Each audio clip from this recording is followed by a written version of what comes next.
welcome back.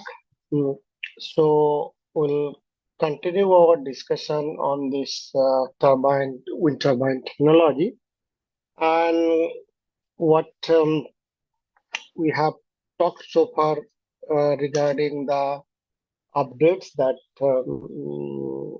in terms of wind speed versus efficiencies and all this.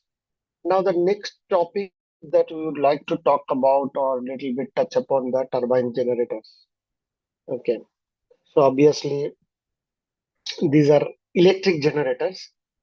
Okay, so which are having three stationary magnets as part of a stator, which is a circular ring within which rotor with further magnets rotates.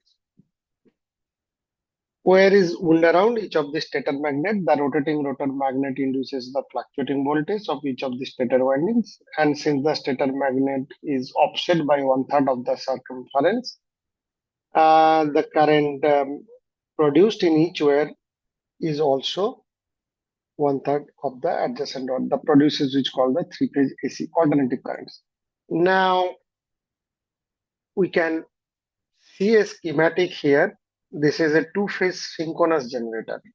Okay, so this is a typical schematic which shows how this around these magnets are located, and obviously these are the wearing around the magnets for this.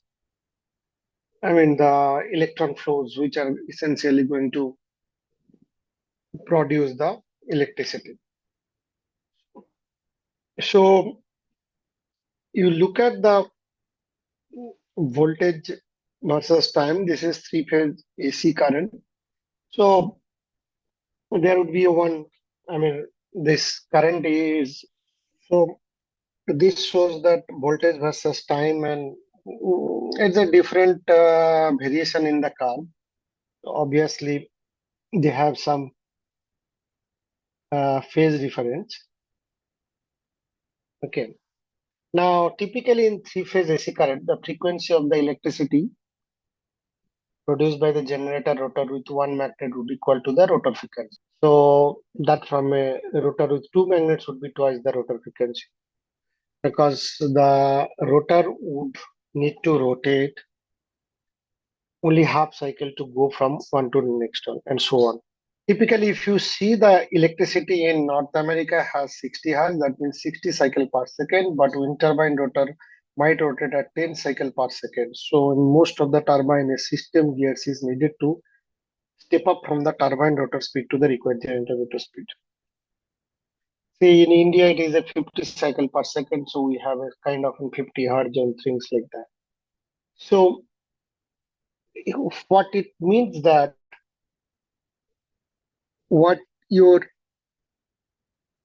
turbine produces, then you have to do some kind of an necessary adjustment to make it usable as per user demand and things like that.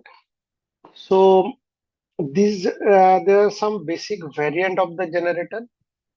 Number one is the asynchronous or the induction generator, in which the magnets in the stator are induced by an electric current supplied by the grid from the grid to which the turbine is connected. Okay, so that's an asynchronous or induction generator. Then you can have an asynchronous generator which may or may not have permanent magnets, not requiring any electrical current from the magnetization in the stator. So these are a couple of the variants of such kind. Then you have this asynchronous generator further can be divided into squirrel cage induction generator, which is SCIG, or the wound rotor induction generator WRIG, which differ in how the rotor is constructed. they are, I mean, next slide will show how they look like. So that means the asynchronous generator can be divided into two, this kind of squirrel cage and the wound rotor generator.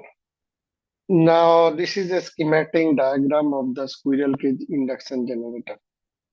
So one can see this view of that three-phase stator. This is the rotor shaft. These are end rings and conduction bar in the squirrel cage. So that's how the schematic looks. I mean, and similarly, if you look at the wound rotor induction generator, so these are wound rotor induction WRIG, and this is the squirrel cage induction generator. So there is a difference. You can clearly see the way this has been. So here the coil is here, then you have the laminated core, here the laminated core and copper coils. So these are a different kind of induction generator, which is going to, I mean, obviously depending on the choice that, but the choice of generator would strongly affect how the wind turbine rotor rotation rate varies with wind speed. Obviously, that is one way to look at it. But the other thing that would happen is that it would affect the wear and tear, efficiency and noise and all these things. So which means choice of particular generator also has an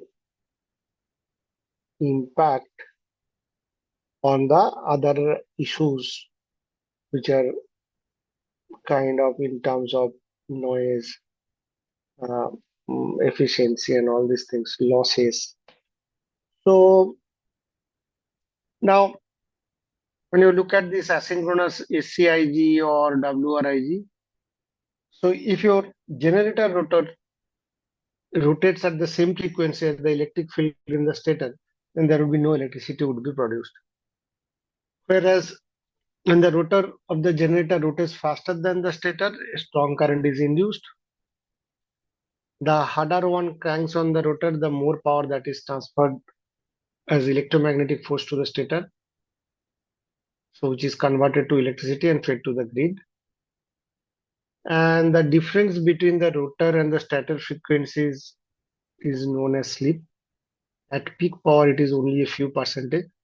That is the rotation rate of the turbine rotor varies by only a few percentage between zero and maximum power out. So that allows some variation in the rotor speed from minus 30% to plus 40% from synchronized speeds. The uh, DFIG, which is doubly fed induction generator, which was developed. That means the stator and the rotor of the WRIG type are connected to the grid. The stator, as usual, with the current that induces magnetism. The rotor directly feeds 30% of the power output through a partial scale frequency converter that produces AC current, such that when it is blended with the stator output, the resulting current exactly matches the frequency of the grid, even as the rotor rotation rate varies. So if you look at the schematic diagram of the DFIG, so here is the blades which are rotated. This is gearbox, generator. You have AC/DC converter, then you get the power output. So that's kind of there is an evaluation that has taken place in this turbine generator, and one is that permanent magnet synchronous generator. But obviously, this is not heavily used at this moment because this is quite expensive and mechanically more complicated than induction generator. When you say that, that means the production of these things are not that happening. Then the permanent magnet requires rare earth elements like neodymium or dysprosium. So that could be in short supply in the future. So that is another reason why they are not heavily used. But obviously, if these permanent magnet synchronous generators are connected, those turbines are more efficient, allow a wide variation in turbine rotor rotation rate, and then land themselves to eliminate of the gearbox altogether. Presently, about 10% of the wind turbines being sold using permanent magnets, but this fraction will likely to grow. More and more, this kind of generators are produced and kind of installed along with the turbine blades and other things. So this is the production of neodymium and dysprosium for permanent magnet synchronous wind turbine generators is anything but clean, as toxic waste dumped next to a processing plant of China, which one can see. Challenge here is that once you try to use this kind of rare earth elements, and then it's quite a bit of challenge to have the waste also, which should not have indirectly having an impact on the environmental aspect. Now, from below, that the AC output of the wind turbine of variable frequency is converted to DC and then converted back to AC of the exact frequency and phase needed to match the grid. But so what it means that the turbine output is AC, it is converted back to DC and then converted back to AC for frequency match and use. However, if we are about to transmit the electricity as DC, we could skip the DC AC conversion at this point. It's a problem related to this transmission and other things where we have to do this AC DC conversion when it is coming out of the turbine output. Okay, so these are the things which are handled by the generators. So different improved generators can improve the operation of these turbines and all this. Now, the another important aspect of the wind characteristics. So wind characteristics, that is what is also very important. We have been talking about the availability of the wind, so offshore or onshore installations and their differences, advantage and things like that. But having said that, one can consider that there are certain variations in the mean wind speed there. So that is there with the height and all these things. Obviously, turbulence intensity is also varying. You have these wind speed variations with the distribution function, so that is also varying. So all these are taken into consideration. So these are the important factor, and one has to understand while designing the turbine. These are the factors which are going to impact the day-to-day operation of the turbine. So question is that these variations are quite natural, so it is not somebody artificially has created this, but these natural variations are also kind of they have impact on the. If you look at the variation of the speed with height, so that follows some kind of an logarithmic profile. But what I'd like to comment here is that this is kind of an boundary layer profile at surface. Okay. So that's the reason why we have earlier discussed about boundary layer and all these things, because when the wind flows over surface, then definitely it will have some boundary layer effect. And here is an example where you have a velocity profile which is varying with the height. I mean, effectively, it's generating a boundary layer. This requires, or this input required to be fed while designing the same system rather than, so which means that I can have a turbine like this and there is a flow. So should not consider that uniform flow which is going to hit the turbine.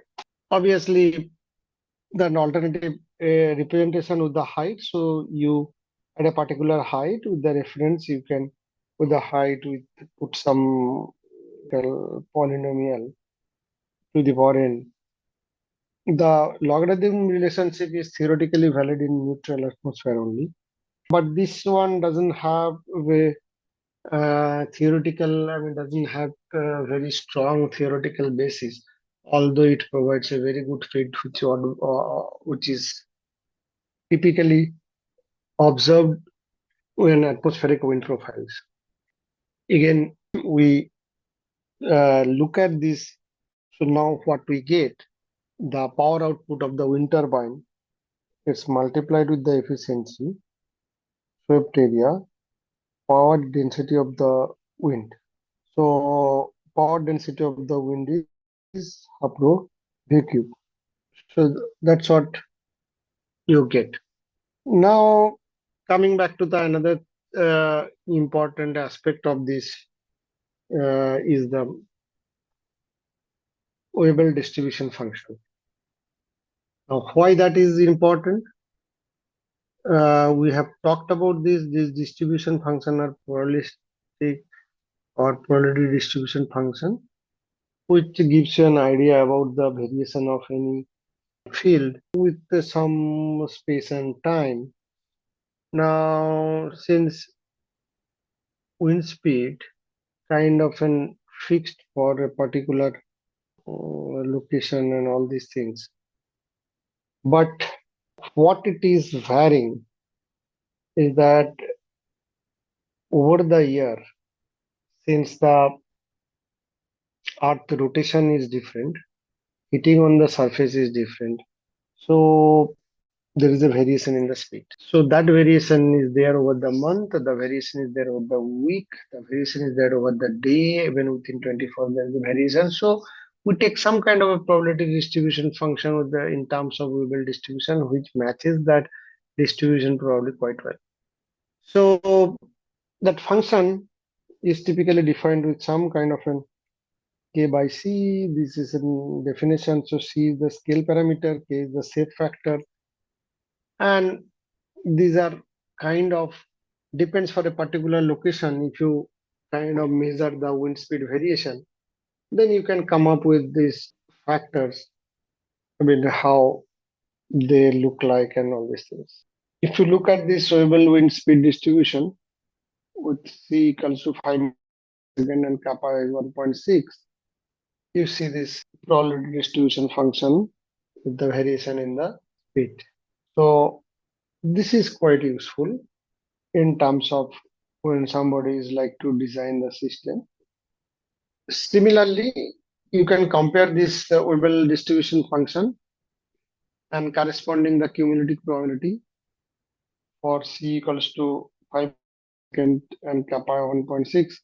This is the probability distribution and this is the cumulative probability over a variation of the wind speed. So you get to see how the wind speed is varying and how your cumulative probability is also varying. So these are the things which is going to be important.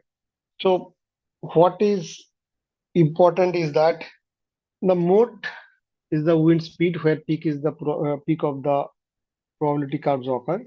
So it can be read off from the graph or computed by setting the derivative of the Weibull distribution function to zero and solve for it. And also you can find out the median based on this distribution, and then you look at this distribution for different shape factor, scale factor.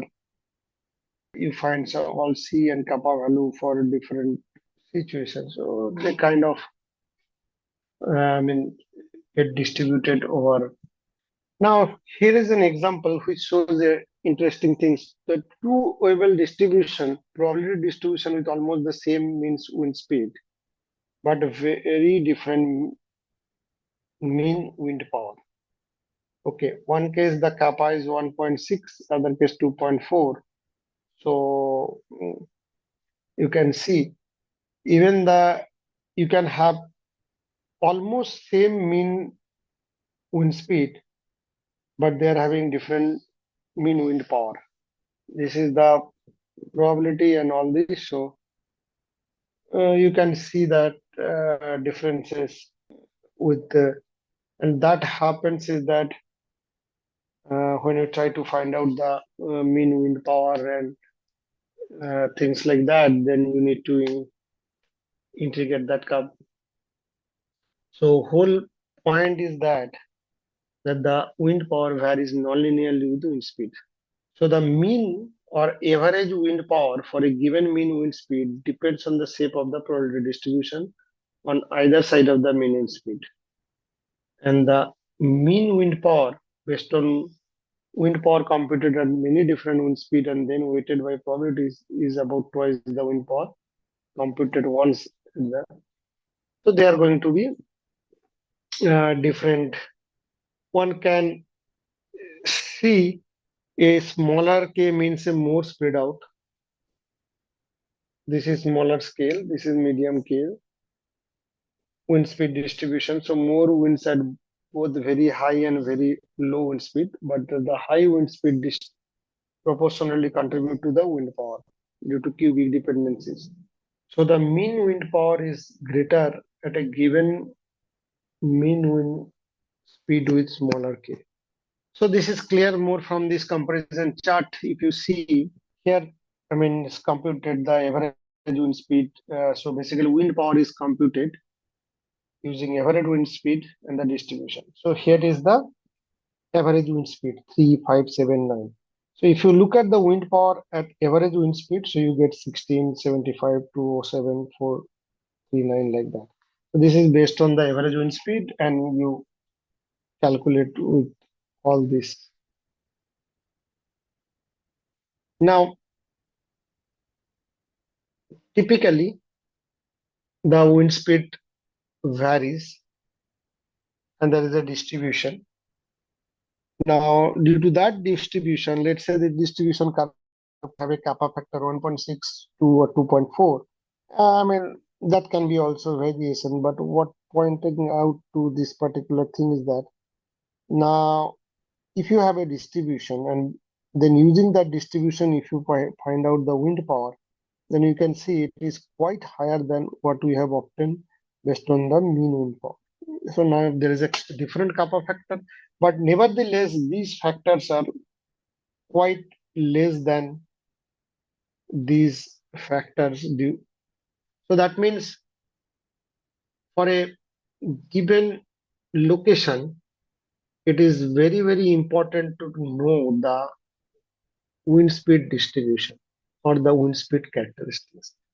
Not only their variation with the height, also the spreading, the distribution.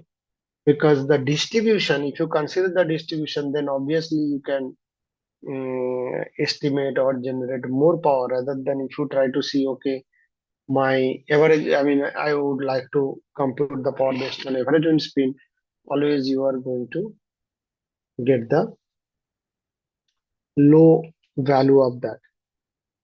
So what it says that the power output at any given wind speed, obviously it's given by the wind power in the sweep area and the efficiency. So the efficiencies matter more when the wind power is larger than when it's smaller.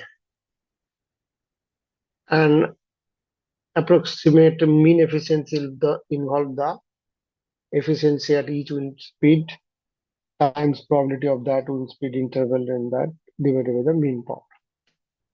Okay. So the mean efficiency versus wind speed curve shows that different turbine power curve we will distribution. So this is mean wind speed, this is mean efficiency, and shows that the different curve. So these are using different shape parameters. Okay, so if you use different shape parameter, so this shows the variation. So here the more than a number, it's an idea or the understanding how the power output varies because of this distribution of wind speed and that's its variation and things like that. So that is something is very important here to know that yes, due to the rotation, due to uneven heating, there will be variation of the wind speed for a particular given location. But that distribution is very important to be considered rather than considering the mean wind speed because that's going to change my power output as well. Okay, so we'll stop the discussion here and continue in the next session.